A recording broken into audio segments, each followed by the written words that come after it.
안녕하세요, 춘살입니다. 이번 주에 일본 중앙은행의 후계자 결정이 됐죠. 그리고 이제 실적들도 계속 이어지고 있고, 미국에서는 주요 지표들이 나왔는데, 일단 미국 물가 상승률 같은 경우에는 예상치를 크게 벗어나지 않았어요. 그리고 연간으로 봤을 때 6.4% 올랐는데 12월 달보다도 어쨌든 낮아진 모습이고, 생각보다 약간 높긴 했으나 어쨌든 낮아지는 추세라서 이 차트 보시면 아시겠지만 2022년 이제 중후반을 지나서 이제 피크를 찍고 쭉쭉 계속 내려오는 모습이죠. 시장에서는 여기에 대해서는 종합적으로 좀 긍정적으로 생각을 한 것 같고, 이 항목을 보시면은 이 서비스 인플레 파란색은 계속해서 늘어나고 있고, 물건 인플레 검은색은 이제 거의 없어졌죠. 이 추세가 당분간 좀 지속이 될 것 같습니다. 근데 여기서 좀 연관을 지어야 하는 게, 이 물건 인플레가 줄어든다는 건 그만큼 경기 둔화, 물건에 대한 수요가 점점 줄어들고 있다는 거고, 미국에서 물건을 사는 수요가 줄어든다는 건 즉 중국이나 다른 나라에서 이제 물건을 제조를 해서 미국으로 가져오는 그 수량이 줄어든다는 거죠. 해운지수 운임이 다시 이 팬데믹 이전 수준까지 떨어졌는데, 그 이유와 이제 연관지어서 보시면 더 좋을 것 같습니다. 그리고 소매 판매 같은 경우에는 서프라이즈가 나왔죠. 아직 소비자 지출들이 잘 일어나고 있다는 건데, 이 내용을 보시면 어쨌든 1년 만에 다시 치솟았죠. 그 전에 2달 동안 마이너스로 성장을 하다가 치솟는 모습을 봤고, 외식업 부분 보시면은 이 보라색 부분이 외식업이거든요. 그래서 외식업이 늘어난다는 거는 이 위에 이 서비스 인플레도 포함된 내용이겠죠. 그래서 다 연동돼 있다라고 보시면 되고, 연준 인사들의 매파 발언도 주 후반에 이어진 한 주였습니다. 내용을 까보면은 달라진 건 하나도 없어요. 예전부터 이 블라드 총재 같은 경우에는 계속해서 강성 매파로 유명했죠. 그래서 2월 달에도 50bp 인상을 주장을 했었는데 3월에도 50bp 인상해야 된다라고 얘기하고 있고, 기준금리 최종 5.25에서 5.50까지 가야 된다, 요 정도 얘기하고 있는 거여서 사실 시장에서 생각하던 거랑 크게 달라진 건 아닌데, 최근에 반등을 했으니까 좀 조정이 돼야 되는 거 아닌가라고 시장이 생각을 했던 것 같습니다. 그리고 연준에서는 오히려 이 브레이너드 부의장이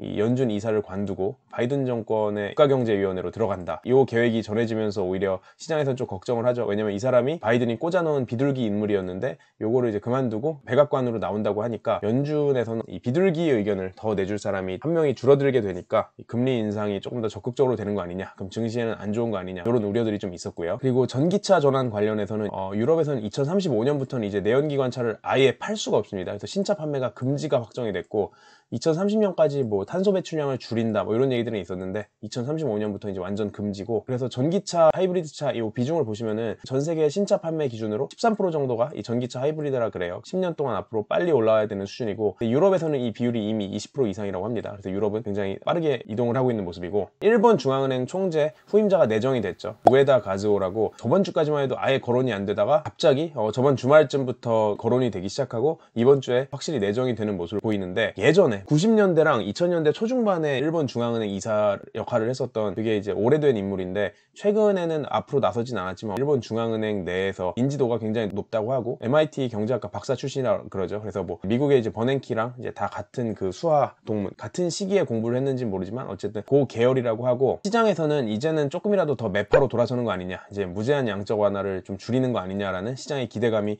있죠. 그래서 시장에 지금 반영된 금리를 보면은 7월부터 일본 기준금리가 플러스로 돌아선다.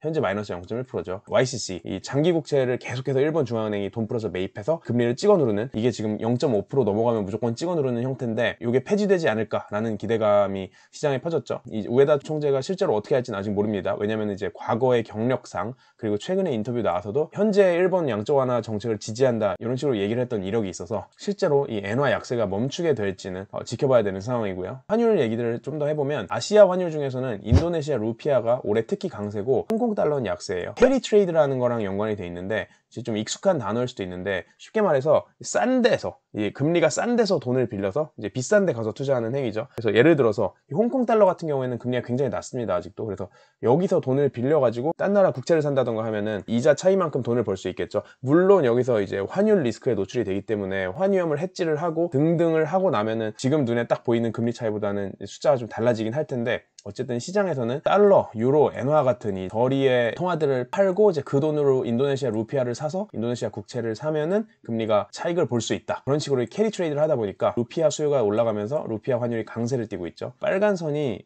외국인들이 인도네시아 채권을 들고 있는 양을 이제 나타내는 건데, 이제 팬데믹을 겪으면서 확 빠졌다가 다시 늘어나는 모습이죠. 반등을 하고 있긴 한데, 파란 선 보시면은 이제 인도네시아 채권에 대해서 외국인들이 들고 있는 비율을 나타냅니다. 근데 이 비율 자체는 팬데믹 이전 40%대에서 지금 20% 아래로 15, 16 정도로 내려와 있는 상황이 유지되고 있어서 오르려면 아직 한참 더 올라가야 된다. 그 말은 어쨌든 빠질 만큼 빠졌었다라는 얘기가 될 수도 있겠죠. 그래서 이 차트를 보시면은 아시아 각국 통화들의 캐리 리턴들을 나타내는데, 예를 들어서 까만 거는 달러로 빌려와서 인도네시아 루피아에 투자했을 경우 이 정도인데, 예를 들어서 노란색은 엔화로 빌려서 인도네시아 루피아에 투자하면은 이 정도 금리 차를 낸다. 금리 차가 여기 막 4% 이렇죠. 세계 최고의 펀딩 커런시, 세계 최고로 돈을 빌려오기 좋은 나라는 이제 일본 엔화죠. 엔화 환율이 어떻게 변하는지가 굉장히 중요하고, 엔화의 통화 정책이 전 세계의 환율에 영향을 미친다는 게 이런 측면에서 집중적으로 보셔야 될 것 같고, 예를 들어서 엔화 환율이 추세가 뒤집히게 되면은 이 추세가 뒤집히면서 기존에 엔화로 빌려가지고 인도네시아 루피아에 투자해놨던 투자자가 엔화가 갑자기 엄청나게 이제 절상을 하게 되면은, 엔화 가치가 갑자기 엄청나게 올라가게 되면은 이걸 빠르게 손절을 해야 될 수도 있겠죠. 예를 들어서 인도네시아 국채 빨리 팔고 빨리 엔화 사서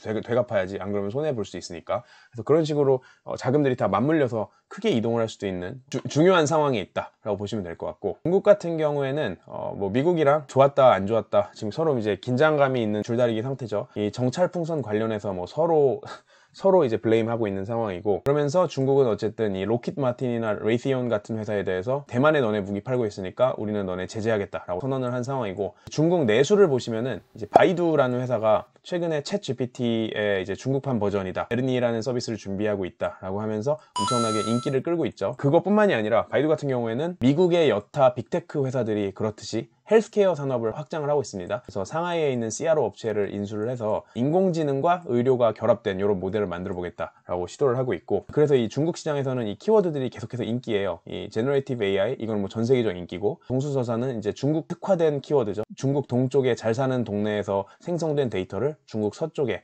황야에 있는 데이터 센터로 옮겨라, 이제 데이터 마이그레이션 관련된 비즈니스가 뜨고 있다는 거고, 이제 암호화폐는 이거 역시도 전 세계적인 키워드죠. 미국에서 외식업이 뜨는 것처럼 중국에서도 외식업이랑 주류 업체들이 반등을 하고 있고, 이제 마오타이 같은 경우에는 가격을 올리면서 이제 자사주 매입까지 하는, 오랜만에 하는 모습을 보였고, 하이디라오나 샤브샤브 같은 회사들도 아직은 예전에 팬데믹 이전 대비해서는 주가가 힘든 상황이긴 하지만 이 매출 자체는 춘절 실적 기준으로는 팬데믹 이전 수준까지 이제 회복을 했다. 중국 내수 소비가 살아나고 있다는 결과를 보이고 있고, 중국에서는 이제 작년에 비디오 게임 산업이 다운되는 모습을 본 후에 올해는 게임 산업 규제를 계속 빠르게 풀고 있죠. 그래서 텐센트나 네디즈 같은 대형사들이 게임 판호를 계속해서 발급을 받고 있습니다. 주요 기업들 실적을 보면은 여행 관련주죠. 메리어트랑 에어비앤비 실적이 좋았는데, 특히 에어비앤비 보시면은 해외여행 수요 늘어났다, 달러 강세 덕분에 미국인들이 여행 가서 돈 많이 쓴다, 이런 얘기들은 작년 하반기에도 계속 나왔던 얘기고, 전 재밌게 본 게 여기서 이제 도심 내 숙박 수요가 늘어났다는 점이랑, 작년 한 4분기쯤에는 아파트 단기 임대 서비스 출시했다, 요 내용들을 보시면은 결국에는 여행을 넘어서 여기는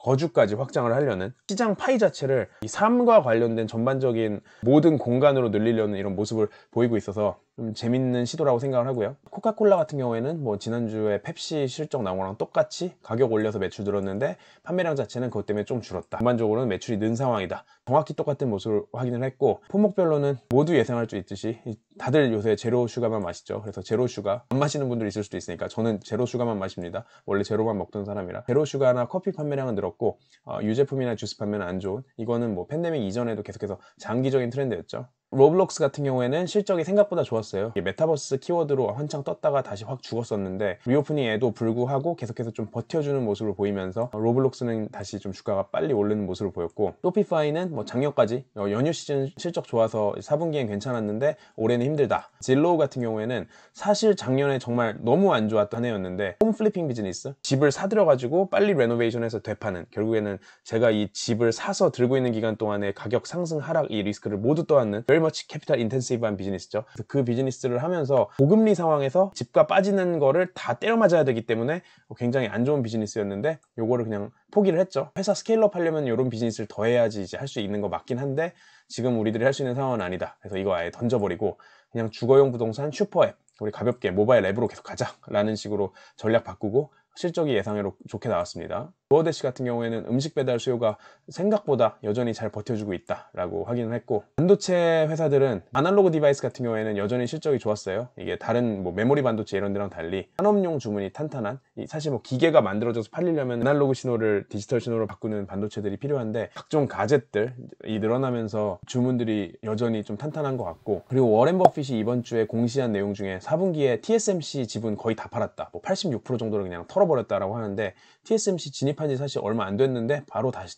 털고 애플에 다시 좀 더 집중하는 모습을 보였죠. 그래서 이게 대체 무슨 의도인가 사람들이 많이 궁금해하고 있고, 마이크론 같은 경우에는 이제 메모리 반도체 회사죠. 메모리 반도체는 올해 계속 안 좋을 거라고 모두가 예상을 하고 있어서 여기도 대만 인력 5% 정도 감원을 예정하고 있습니다. 그리고 유통업체들 보시면 아마존 같은 경우에는 2022년 기준으로 3자 매출, 본인들이 직접 사입해가지고 재고 관리하면서 판매하는 이제 그런 비즈니스 말고 서드파티 셀러들 들여와서 이제 플랫폼 비즈니스 하는 형태를 좀 더 늘렸었죠. 이제 그걸 꾸준히 늘리고 있었는데 이제 그들로부터 이제 벌어들이는 돈이 점점 늘어나고 있습니다. 그래서 이 차트를 보시면은 셀러가 예를 들어서 $100의 물건을 팔면은 그 중에 얼마가 결국에 아마존으로 돌아오느냐를 나타내는 건데, 아마존에서 서비스를 굉장히 많이 제공하잖아요. 단순히 플랫폼 피만 떼는 게 아니라 뭐 그 안에서 광고도 할 수 있게 광고비도 뜯고, 그 다음에 이제 물류 서비스도 제공을 하면서 꼭 우리 걸 쓸 필요는 없지만 우리 거 쓰면 엄청 편해라는 식으로 아마존 웨어하우싱 풀필먼트 서비스를 쓰게 하면서 거기서 돈을 계속 뜯는 구조인데, 셀러한테서 서드파티 셀러 하나가, 그러니까 저희 같은 사람이 아마존에 입점을 해서 물건을 팔게 되면은 평균적으로 절반 이상은 그냥 아마존한테 다시 뜯긴다. 이제 100에 팔면은 51.8은 아마존한테 가는 거고, 나머지 중에서 이제 제품 원가 생각하면서 마진 계산하면 된다라는 개념이고, 월마트 같은 경우에는 재밌는 게 식료품 납품사들한테 가격 그만 좀 올리라고 이제 압박을 넣죠. 물건 인플레가 줄어들고 있잖아요. 그리고 소비가 줄어들고 있고 인플레도 잦아들고 있는데, 작년까지는 이제 제품 가격들 다 오르는 거 오케이, 이제 운송비 오르고 뭐 원자료가 오르고 다 오르니까 오르는 거 우리 같이 올려주겠다 라고 했는데, 예를 들어서 코카콜라나 펩시 이런 데들이 가격을 진짜 무한정으로 계속 올리니까 이제 그만 올려라, 우리 진열대에서 계속해서 올릴 수는 없다, 이런 압박을 하면서